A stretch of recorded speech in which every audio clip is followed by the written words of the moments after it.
हमारा संदेश का जो आज शीर्षक है, जो विषय है, वो है परमेश्वर का राज्य। बोलिए, परमेश्वर का राज्य। हम लोगों के लिए बहुत ही महत्वपूर्ण सब्जेक्ट है, ये विषय है परमेश्वर का राज्य, और हमने इसको सीखना है। यहाँ पर हम देखते हैं घटना को, जब एक बार प्रभु यीशु मसीह परमेश्वर की सेवकाई दे रहे थे, वचन का प्रचार कर रहे थे, तो वचन में लिखा है कि तब माँ बाप अपने बच्चों को संग लेकर प्रभु यीशु मसीह के पास आए कि वे उन पर हाथ रखें, उनके लिए प्रार्थना करें। तब प्रभु के पास एक बड़ी भीड़ थी और हर माँ बाप ये चाह रहे थे कि प्रभु हमारे बच्चों पर हाथ रखें। जैसा कि कई बार हमारी प्रार्थनाओं सभाओं में खत्म होने के बाद जो माँ बाप होते हैं वो अपने बच्चों को लेकर आते हैं ताकि उनके पर हाथ रखा जाए, उनके लिए प्रार्थना हो।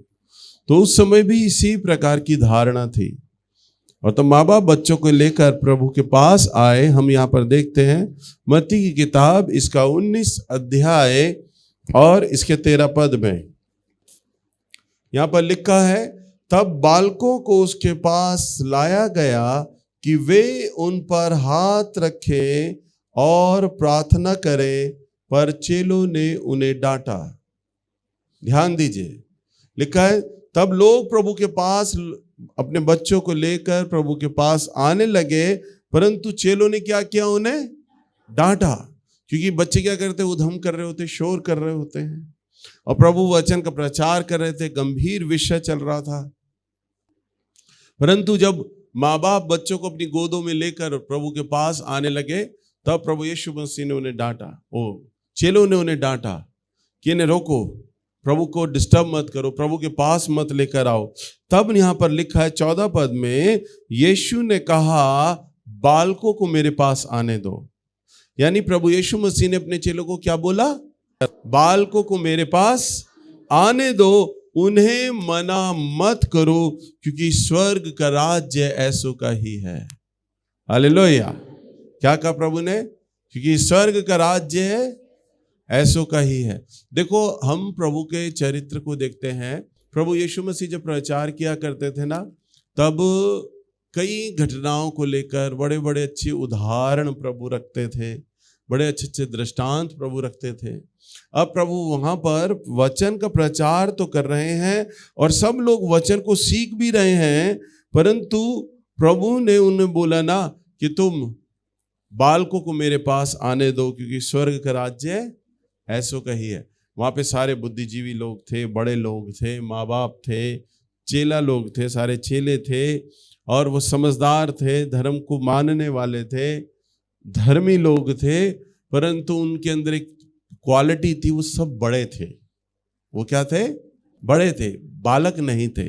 प्रभु ने कहा इन्हें आने दो, बालकों को मेरे पास आने दो, क्योंकि स्वर्ग का राज्य बालकों का ही है। हालेलुया। अब आप विचार करेंगे, हम तो बालक है नहीं। यहां तो प्रभु ने बालक के विषय में बोला था कि बालकों के लिए है, छोटे बच्चों के लिए है स्वर्ग का राज्य।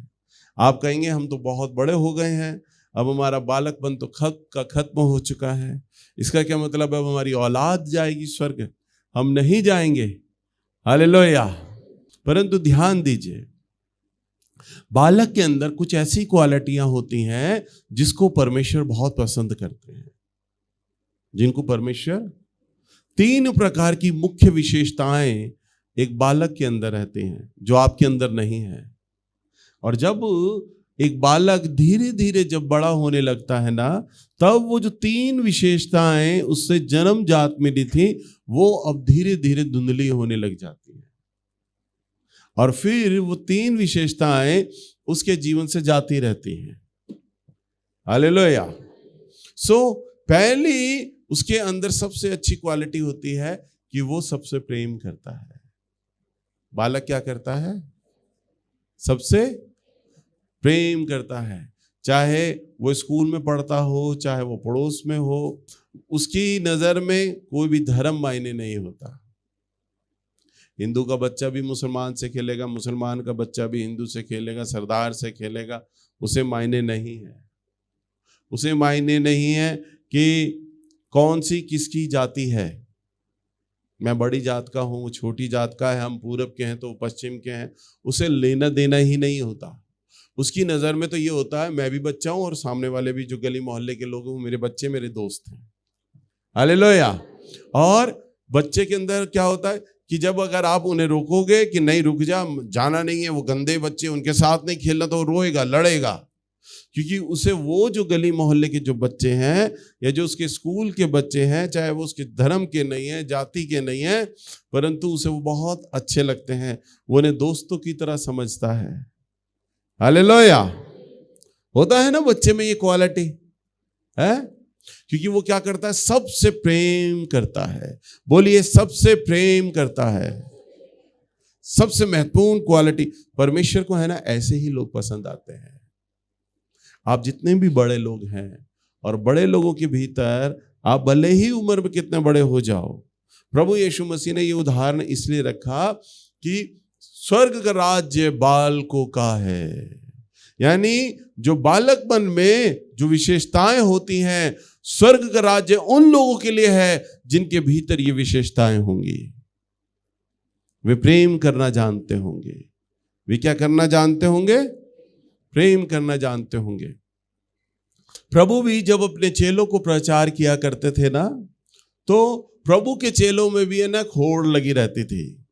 कभी कोई चेला प्रभु से ये सवाल करता, प्रभु देख मैंने अपना घर, अपना परिवार, बीवी, बच्चे, जमीन जायदाद सब छोड़ दिया और तेरे पीछे हो लिया हूं, अब तो मुझे परमेश्वर दिखला। यानी एक तरह का वो प्रभु को जताया करता था कि देख मैं तेरा सबसे अच्छा चेला हूं, मैंने माँ बाप छोड़े, बीवी छोड़ी, बच्चे छोड़े, घर बार छोड़ दिया, जमीन प्रॉपर्टी छोड़ दी, सब छोड़ दिया तेरे पीछे, पर अब तो मुझे क्या दिखला? परमेश्वर दिखला दे। वो एक रिवार्ड मांग रहा है। दूसरा चेला प्रभु से सवाल करता, प्रभु हमें ये बता हम में से बड़ा कौन है? हालेलुया। यानी कल को तू हमें जो लीडर बनाएगा, हम 12 में से सबसे ज्यादा 12, बताओ चेले ही 12 थे, और 12 में भी ये होड़ लगी हुई थी कि इन 11 के ऊपर मैं कौन लीडर हूं। रब्बी के बाद, गुरु के बाद किसका नंबर आता है? कौन है लीडर हम में से? हालेलुया। परंतु बच्चों में ये क्वालिटी नहीं होती कि वो लीडर बनने की चाह करें, वो सब एक जैसे होते हैं। परंतु बड़ों के अंदर भी ये बात आ जाती है, हमें बड़ा कौन है, हमें क्या मिलेगा। हालेलुया। सो वहां पर बोलते, प्रभु के पीछे जाते, प्रभु को बोलते, प्रभु यीशु मसीह को बोलते, अच्छा प्रभु जब तो स्वर्ग के राज्य में आएगा तो स्वर्ग के सिंहासन पर तेरे दाहिने कौन बैठेगा हम में से? ऐसे ऐसे बचकाना सवाल प्रभु यीशु मसीह से क्या करते हैं। एक बार प्रभु यीशु मसीह ने अपने 12 चेलों को बुलाया और उन्हें यह बोला, हम देखते हैं यूहन्ना की किताब और इसका 13 अध्याय और इसका 34वां पद। यूहन्ना की किताब 13 अध्याय और इसका 34वां पद। इस प्रकार से लिखा है, मैं तुम्हें एक नई आज्ञा देता हूं। क्या लिखा है?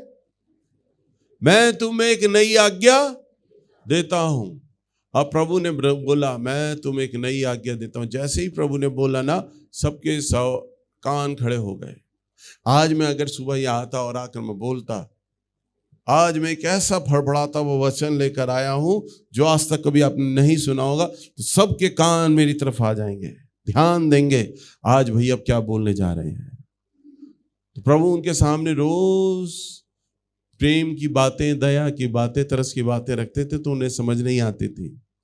प्रभु ने उन्हें बोला, मैं तुम्हें एक नई आज्ञा देता हूं। क्या आज्ञा देता हूं? कि तुम एक दूसरे से प्रेम रखो, जैसा मैंने तुमसे प्रेम रखा है वैसे ही तुम भी एक दूसरे से क्या करो? प्रेम रखो। हालेलुया।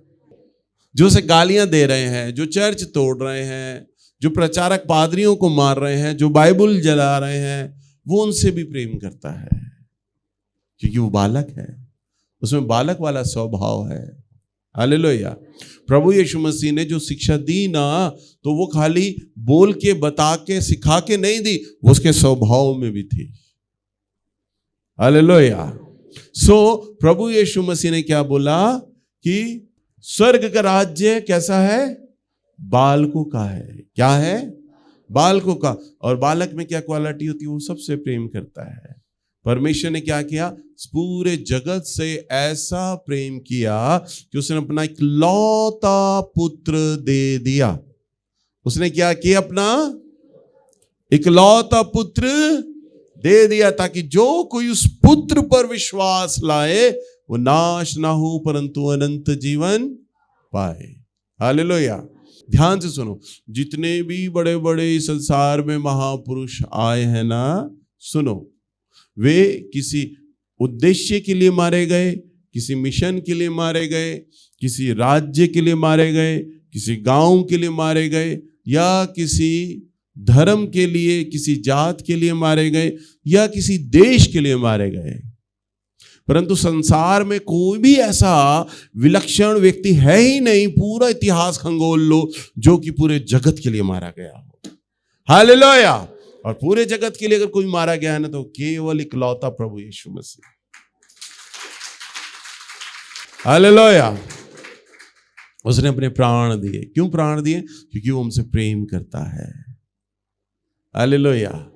और उसने, प्रभु ने कहा, मैं तुम्हें एक नई आज्ञा देता हूं, जैसा मैंने तुमसे प्रेम रखा वैसे ही तुम भी एक दूसरे से क्या करो? प्रेम रखो। हालेलुया। 35वां पद, इसी यदि आपस में तुम प्रेम रखोगे तब सब जानेंगे कि तुम मेरे चेले ठहरोगे। हालेलुया। सब क्या जान लेंगे? कि तुम प्रभु के क्या हो? चेले हो, अगर तुम प्रेम करते होगे। तो बालक में पहली क्या विशेषता रहती है बताओ? वो प्रेम करता है। क्या करता है? प्रेम करता है। तो आपके भीतर क्या होना चाहिए? बोलो। प्रेम। खाली प्रेम कहने से काम नहीं चलता। पता है, एक पत्नी अपनी पत्नी को प्रेम करती है, पति अपनी पत्नी को करेगा, माँ बाप अपने बच्चों को प्यार करेंगे। परंतु ध्यान दो, कभी ऐसा होता है कि तुम दूसरों के बच्चों को प्यार करो अपने बच्चों के समान? तुम्हें अपने बच्चों की स्कूल की फीस की चिंता है? क्या तुम्हारे पड़ोसी का जिसके बच्चे की पढ़ाई छूट गई है, क्या उसकी फीस भराने की तुम्हें चिंता है? हालेलुया। समझ पा रहे हैं? आपके बच्चे तो पढ़ पा रहे हैं, अच्छी शिक्षा ले पा रहे हैं, उन्हें तो अच्छी आपने किताब, स्टेशनरी सब ले दिया, ट्यूशन भी पढ़ा रहे हो, स्कूल का फीस भी दे रहे हो, पर पड़ोस में भी आपको पता है कि वो एक औरत है, विधवा है, या उसका पति मर गया है, वो ऐसा परिवार है, या वो ऐसा परिवार है उसके पति का काम धंधा ठप हो गया कई महीनों से, और बहुत तंगी हालत में चल रहे हैं, उनके पास पैसा नहीं है अपने बच्चों को पढ़ाने का। तो क्या आप उनके बच्चों की पढ़ाई का खर्चा आप उठा रहे हो? या आप तो अच्छा अच्छा खाना खा रहे हो, कभी आपने उस साथ वाले पड़ोस की सूदी ली कि भाई तेरे घर में खाना क्या बना है, मैं तेरा भी राशन डलवा दूं? हालेलुया। प्रभु ने कहा, जैसा मैंने तुमसे प्रेम किया है वैसे ही तुम भी एक दूसरे से क्या करो? प्रेम करो। हालेलुया। अच्छा, बच्चों में पता है एक आदत होती है, अगर बच्चे के हाथ में बिस्कुट का पैकेट आया ना, तो वो सब में घूमेगा, अपने सारे दोस्तों को दे देगा। आप लेके आओ 50 रुपए का चॉकलेट का बिस्कुट, आप इतने समझदार हो, बच्चे को कहोगे यहीं बैठ जा, यहीं खा ले, भर मत जाइयो। आप जानते हो इसके हाथ में पैकेट दिया, इसने गली में सबको एक एक बिस्कुट दे देना, आपके 50 रुपए मट्टी, और आप देख के आपकी जान निकल रही होगी, ओ उस गंदे बच्चे को दे दिया जिसने पज्जी भी नहीं पहना है, अरे उस बच्चे को भी दे दिया। आपको खींच चढ़ रहा होगा, बेवकूफ है ये मेरा बच्चा, इसमें अकल ही नहीं है, इसके लिए मैं लाया था महंगे चॉकलेट के बिस्कुट, इसे खाने चाहिए थे पर इसने सबको बांट दिए, अकल ही नहीं है। और जब वो घर में आएगा तब आप उसकी पिटाई करोगे, उससे कहोगे तेरे में अकल ही नहीं है, अकल हम दे रहे हैं उसे। हालेलुया। पर वो तो अच्छा कर रहा है, उसमें तो मेल बांटने की भावना है, और वो मेल बांटने की जो भावना है ना, आप उसे सिखा रहे हो डांट डांट के, तुझमें अकल नहीं है, तुझमें अकल नहीं है, आप उसे चालाकियां सिखा रहे हो, आप उसे स्वार्थपन सिखा रहे हो। हालेलुया। मेरी मम्मी है ना, होटल में काम किया करती थी, बड़े 5 स्टार होटल में। और आए दिन मेरे लिए महंगे महंगे इंपोर्टेड खिलौने लाती थी जब मैं छोटा था। और जब मैं छोटा था ना तो हम ढाका में रहते थे, तो मेरे दोस्त बहुत सारे थे। तो वहाँ पे जो गडरिये कास्ट होती है ना, गडरिये पाल, तो वो मेरे बहुत दोस्त होते थे। बस मेरे मम्मी पापा ड्यूटी गए, मैं घर में अकेला होता था। और हमारे लिए मेरी मम्मी ने आया लगा रखी थी जो शाम तक मुझे संभालती थी। बस उस आया को तो मैं डरा धमका दिया करता था। 6-7 साल का होता था और मैं सारे दोस्तों को अंदर बुला लिया करता था, कुंडी लगा लिया करता था और अपने सारे महंगे महंगे खिलौने उनके सामने रख दिया करता था। मुझे मम्मी पापा बताते, मेरा नेचर ये था, मुझे तो याद नहीं है। सारे खिलौने रख दिया करता था और एक डंडी हाथ में ले लिया करता था। और जो कोई लड़का मेरे खिलौने से नहीं खेलता था ना, उसकी पिटाई करता था मैं कि तू खेल। हालेलुया। और वो खेलते थे और खेलते खेलते किसी ने चाबी तोड़ दी, किसी ने कोई डंडी तोड़ दी, किसी ने पंखड़ी तोड़ दी, सारे खिलौने टूट जाते थे। और मुझे बड़ी खुशी लगती थी खेल रहे हैं मेरे खिलौने से। और शाम को जब मम्मी पापा आते थे तो वो देखते थे मेरे खिलौने, अरे कल ही तो लाए थे, इसका तो ये टूट गया, इसका ये टूट गया, इसका ये टूट गया। वो मुझे कहते, नीलू तूने सारे तोड़ दिए। तब वो जो आया होती थी ना, वो बताती थी कि भाभी इसने सारे बच्चों को घुसेड़ लिया था गली के, सबको खिलौने दिए और डंडी लेके घूमता रहा था कि मेरे दो खिलौनों से खेलो। तब वो मुझे डांटते, मुझे पीटते, ये क्या करता है तू, हम तेरे लिए इतने इतने महंगे खिलौने ला रहे हैं और तू ऐसे बच्चों में तू पैसे खर्च रहा है, ऐसे तू इनको खिलौने खिला रहा है। हालेलुया। हमारे जो माँ बाप होते हैं ना, वो हमें सिखाते हैं चालाकियां, स्वार्थपन। परंतु जब बच्चे होते हैं ना, हमारे अंदर होती है मिल बांटने की भावना। हालेलुया। करते हो ना आप लोग ऐसा? तो बच्चे के अंदर क्या होता है? प्रेम की भावना होती है। कौन सी भावना होती है? वो सब में मिल बांट के देता है चीज। तो बच्चे में क्या क्वालिटी होती है? पहला, वो सबसे प्रेम करता है। और दूसरा, उसमें क्या क्वालिटी होती है? वह हर एक बात को बड़ी जल्दी भूल जाता है। लड़ाई झगड़ा होता है सामने दो औरतों में, तेरे मुन्ना ने ये किया, मेरे बबलू को मारा, देख अब की बार अब मारेगा, मैं मारूंगी उसे पकड़ के। वो बड़ा लड़ता है तेरा मुन्ना, मेरा बबलू सीधा सा है। दो पड़ोसियों में, दो औरतों में माँ बाप में जूते चल जाएंगे, माँ बाप में लठ बज जाएंगे, परंतु बच्चे फिर 2 ही घंटे बाद वापस मिल रहे हैं। हालेलुया। बच्चे आपस में फिर खेल रहे हैं। होता है ना ऐसा? क्यों? माँ बच्चों को है ना, लड़ाई झगड़ा सब पता चल जाता, भूल जाते हैं। वो क्या होते हैं? उनमें बड़ी अच्छी बीमारी होती है, सारा का सारा गुस्सा, सारा का सारा एक दूसरे को पीटना, एक दूसरे को गाली बकना, भूल जाते हैं। वो ये भी भूल जाते हैं कि तेरी माँ ने लठ उठाया था, मेरे बाप के सर पे मारा, मेरी माँ के सर पे मारा, मेरी माँ ने तेरी माँ के मारा। वो सब बातें भूल जाते हैं। फिर वो खेलने लग जाते हैं। तू मेरा दोस्त है ना, मेरा पक्का दोस्त है, उसके साथ बैठते हैं तो उसके कंधे पे हाथ डाल के बैठते हैं, तू मेरा भाई है ना, मेरा दोस्त है। भूल जाते हैं। हालेलुया। पर हम बड़े क्या करते हैं? हम याद रखते हैं, फलाने फलाने दिन, फलाने फलाने समय तूने ये बोला था, तूने ये कहा था। और इतनी दुश्मनियां ठान लेते हैं, पुश्त दर पुश्त, पीढ़ी दर पीढ़ी झगड़ा बना के रखते हैं। हालेलुया। प्रभु ने अपने वचन में कहा, यदि तू क्रोध करे, प्रभु जानते हैं कि क्रोध का स्वभाव तो आएगा, क्योंकि आप आदम का डीएनए है, आप में आदम का वंश है। प्रभु यीशु तो है नहीं जो आदम का डीएनए ना हो। प्रभु जानते हैं कि क्रोध तो करोगे, क्रोध तो मैं भी करता हूं भाई। प्रभु ने कहा तुम क्रोध तो करो, परंतु तुम्हारा क्रोध जिस प्रकार सूर्य उदय होता है और सूर्य अस्त हो जाता है, उसी प्रकार हो। हालेलुया। जैसे सूरज आया और चला गया, वैसे ही तुम्हारा क्या हो? क्रोध हो, आए और जाए। बस क्रोध में बने ना रहो। क्रोध में क्या नहीं होना आपको? बने नहीं रहना है। कई लोग बने रहते हैं तो क्या होते हैं? वो गुस्से में बने रहते हैं। फिर वो जब, अब सुनो, एक तालाब के अंदर पानी ठहर जाए तो क्या होने लगता है, उसमें कीड़े आने लगते हैं, गंद आने लगता, कीचड़ बन जाता, दलदल हो जाता वो पानी, क्योंकि ठहरा हुआ है। वहाँ सड़ान आती है, वहाँ बदबू आती है, क्योंकि ठहरा हुआ नहीं है। नदियों का पानी क्यों लोग पी लेते हैं? क्योंकि पीछे से झरने से बहता हुआ आ रहा है। उसी नदी में तो लोग कुल्ला कर रहे हैं, नहा रहे हैं, फिर भी पानी पीते हैं, फिर भी बोतलों में भर लेते हैं। क्यों खराब नहीं होता? क्योंकि वो स्वच्छ रनिंग वाटर है, लगातार बह रहा है, लगातार बह रहा है, लगातार बह रहा है। हालेलुया। वो स्वच्छ पानी होता है, साफ पानी होता है नदी का, क्योंकि वो पीछे से बहता हुआ आ रहा है। हालेलुया।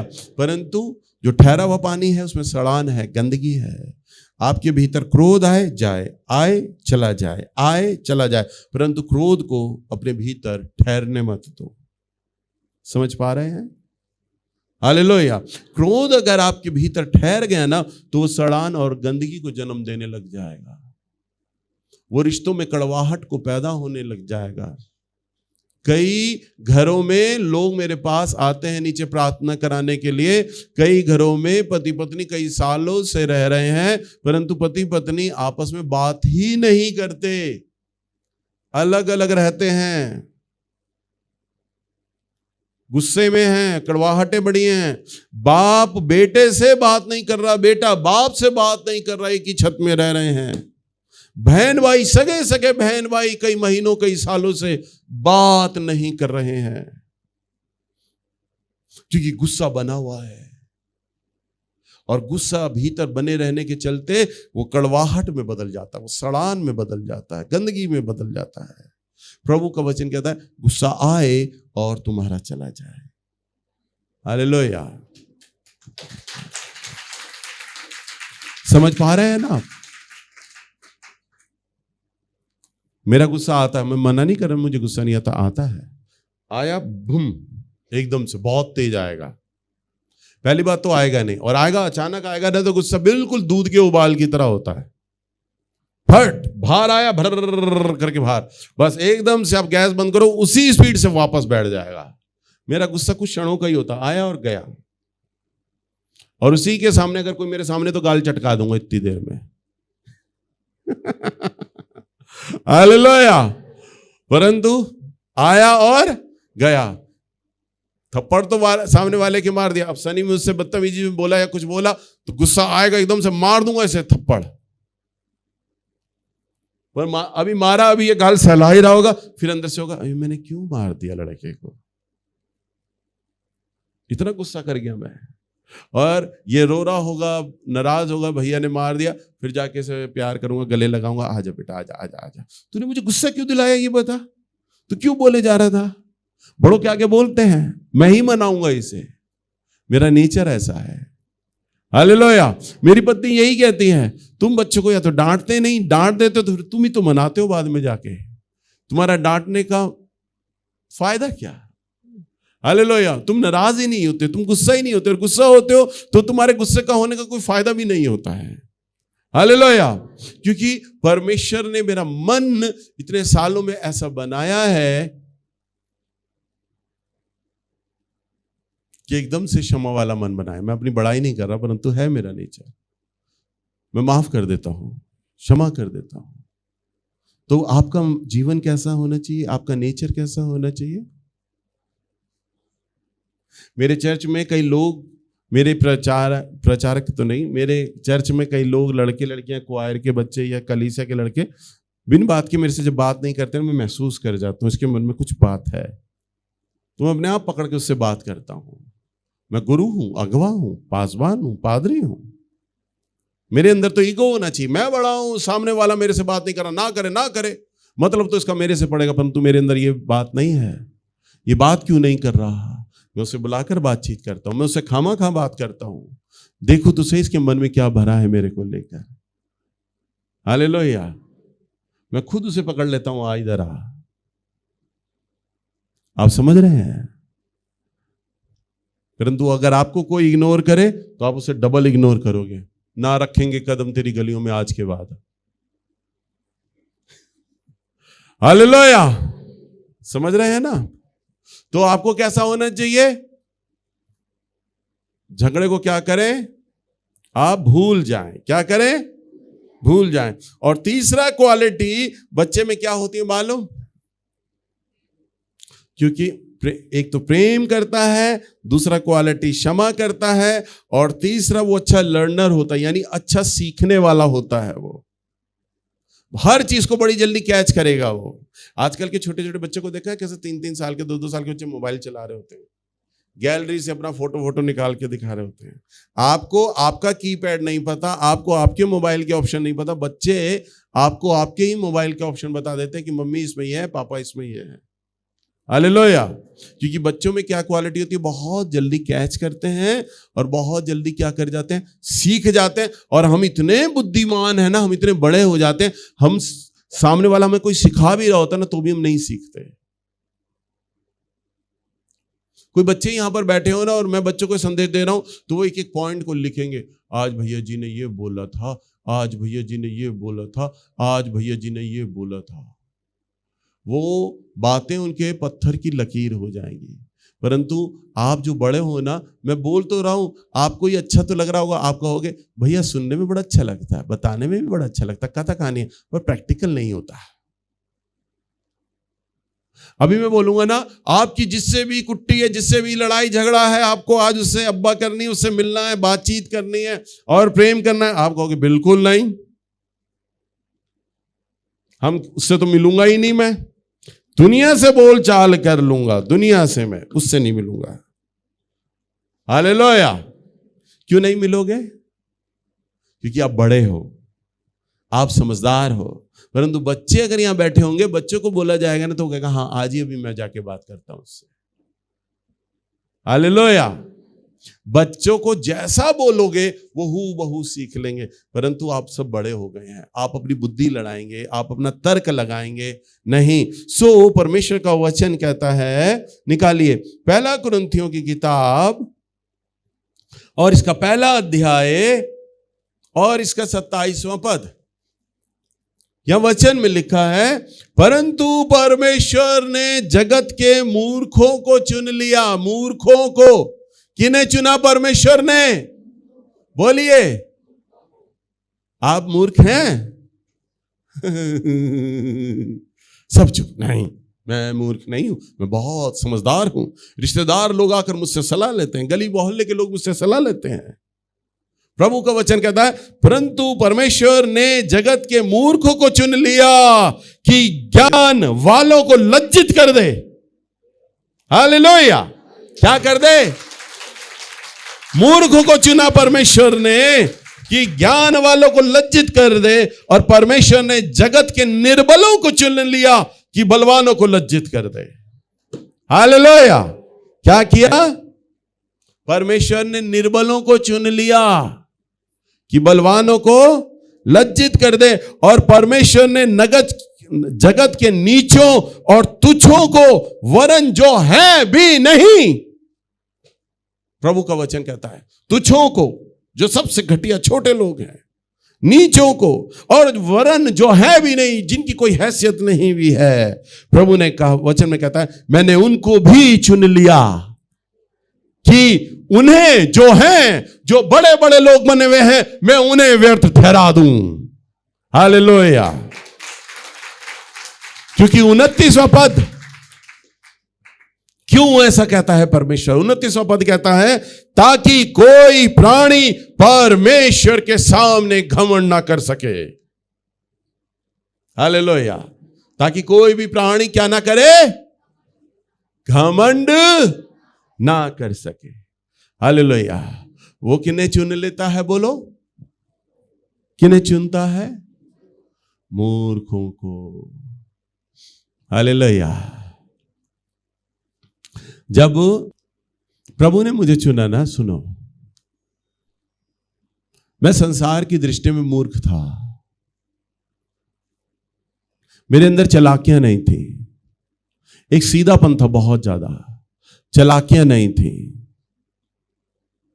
तो लोग, रिश्तेदार चालाक को समझदार बोलते हैं और सीधे को क्या बताते हैं? मूर्ख, बेवकूफ। रिश्तेदार लोग मुझे ये कहते हैं, ये लड़का है ना, जीवन में कुछ कर नहीं पाएगा, इसमें अभी तक वो अकल नहीं आई, वो इसकी सेंस नहीं बनी। हालेलुया। मैं पढ़ाई में भी ज्यादा नहीं पढ़ पाया, मैं 10वीं फेल हुआ। पढ़ाई नहीं कर पाया। आज मेरी लड़की 10th बोर्ड कर रही है, छोटी लड़की। मेरे दोनों बच्चे आगे चले गए मेरी पढ़ाई से। मेरी छोटी बच्ची परी, वो इस समय 10th बोर्ड कर रही है, मैं नहीं कर पाया, क्योंकि मालूम है प्रभु ये सिद्ध करना चाहता था, मैंने तो बेटा मूर्ख को चुनना है। हालेलुया। मैंने किसे चुनना है? मूर्ख को। तेरी पढ़ाई लिखाई मेरे सामने कूड़ा करकट हो जाएगी, मैं तो तुझे मूर्खता में चुनना है, ताकि मैं ज्ञानियों को लज्जित करूंगा। हालेलुया। हम बहुत गरीबी में थे, रिश्तेदार लोग हमसे सारे अच्छे पैसों में, सारे अच्छे पैसे वाले, अच्छे कमाते हुए, अच्छे खाते, सबकी अच्छी इज्जत, पर कोई हमारे पास आता नहीं था, कोई हमें अपना रिश्तेदार बताता नहीं था, क्योंकि उन्हें लगता था जब भी अगर इस परिवार से मिलेंगे या इनके पास आएंगे या ये हमारे पास आएंगे, हमसे पैसे मांगेंगे, हमसे मदद मांगेंगे, क्योंकि हम बहुत गरीबी में थे। परंतु प्रभु ने मुझे ऐसे परिवार से चुन लिया, निकाल लिया और ज्ञानियों को लज्जित कर दिया। आज मेरे वही रिश्तेदार, जिन रिश्तेदारों को मैं भी नहीं जानता ना, उड़ती उड़ती खबर आती है, वो बोलते हैं अरे वो जो पास्टर नेल्सन है वो हमारा रिश्तेदार है। हालेलुया। दूसरे लोग आके मुझे खबर करते हैं, भैया आपका वो फलाना रिश्तेदार मुझे मिला था फलाने चर्च में, फलानी जगह में। मैं कहा कौन सा रिश्तेदार? वो नाम लेते हैं। मैं कहता नाम तो मैंने जाना नहीं, पता नहीं होगा कोई। दूर दूर के रिश्तेदार कहते हैं कि ये हमारा रिश्तेदार है। मैंने मूर्खों को चुन लिया, ये ज्ञानियों को लज्जित कर दूं। जो रिश्तेदार कन्नी काटते थे ना, अब वो आदर देते हैं। समझ पा रहे हैं? हालेलुया। मैंने इस संसार से मूर्खों को चुन लिया कि ज्ञानियों को लज्जित कर दूं। हालेलुया।